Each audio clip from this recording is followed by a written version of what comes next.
You're going to be hearing a lot this week about Friday's looming budget deadline, but Stan Collender, the budget guy as he's known, says it doesn't matter. Well, hello, Mr. Coldwater. I'm sorry. Okay, this Friday, let's go through the basics first. What actually happens? I feel like we're in this sort of budget peril every couple months now. What happens on Friday if nothing happens, and is this different, better, worse than in the past? All right, remember Seinfeld, the show that was about nothing? Do. This is the budget deadline about nothing. Okay. Because nothing happens if this deadline is missed. And So it's likely to be missed. But the government doesn't shut down the next day. There's no debt ceiling problem. The sequester doesn't occur. That's a month from now. Right. So all this was a deadline so that to get either to give Congress time to do something before Christmas to get out of town, or to do something in time to pass appropriations bills. But they've really got till January 15th before there's a problem. Now, Paul Ryan, Patty Murray, the two chairs of this budget committee, have been relatively close-lipped. There's a deal getting done, and then there's a deal getting passed the House and Senate, right? Let's say, and give me the parameters of what a deal getting done, if you think it might happen, looks like, and then tell me the chances of that deal getting through the House and Senate. Right. If there's a deal, it's not, let me repeat this, not a grand bargain. We're not talking about the deal to end all deals. This is the smallest of all things. This is just a sequester avoidance deal, or what I'm calling SAD, S-A-D. Sorry, I had to go there.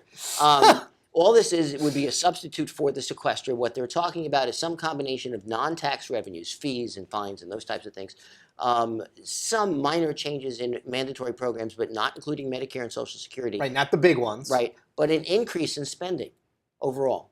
So it does nothing for our debt. The debt would go down, wouldn't rise as fast because the deficit would still be a little lower overall. Right. But you understand that what I've just said is controversial in and of itself. You've got the Tea Party folks saying some of those non-tax increases are actually tax increases. You've got some Democrats balking at the increase in the payments for federal employees with their pensions.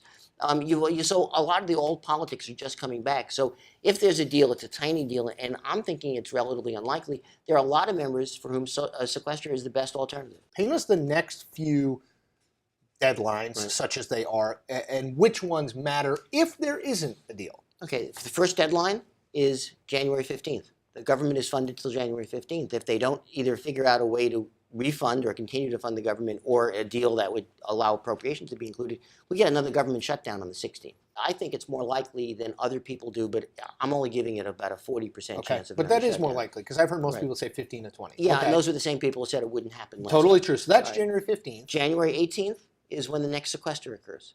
If there's no deal to either change the sequester levels, the spending levels for the year, or to cancel the sequester or do something like that, sequester across-the-board spending cut will occur on January 18th. Right now, that's about $20 billion from current levels only in defense. Domestic spending is below that. February 7th, we've got another debt ceiling issue. That is, they're going to have to do something with the debt ceiling, or we start to run up against another problem. But I've got to tell you, even that February 7th deadline is a little squishy, because Treasury can then use all kinds of these so-called extraordinary measures. They might be able to get all the way through May. Well, so January, February, and then May. We will have you back before then, Stan. Oh, don't forget, the president's budget comes out in the midst of all that.